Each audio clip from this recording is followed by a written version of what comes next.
मित्रो, जय महाराष्ट्र, जय हिंद, जय भीम. मित्रो, माझा पेशा ड्रायव्हर आहे. मी ड्रायव्हिंग करतो. तर गेल्या काही दिवसापासून फिरत आहे. ड्रायव्हिंग करायला लागते, मुंबईमध्ये फिरायला लागते इकडे तिकडे. तर एक निदर्शनात आलं असं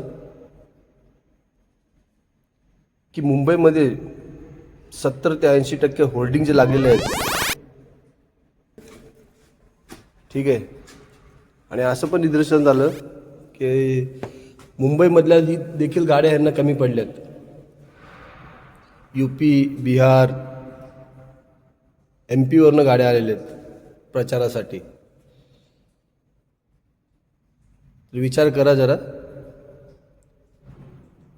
इलेक्शनला जाताना, मतदान करताना आपला मेंदू सोबत घेऊन जावा. ठीक आहे, पैसे घ्या, सगळ्यांकडनं घ्या, काय टेन्शन नाही, पण सोबत मेंदू घेऊन जावा. आणि आपल्या विभागातल्या नेत्यांनी 5 वर्षामध्ये किती काम केलं आणि काय काम केलं आणि विकास आपला केला का स्वतःचा केला, हे लक्षात ठेवा. ठीक आहे. परत एकदा जय हिंद, जय महाराष्ट्र, जय भीम.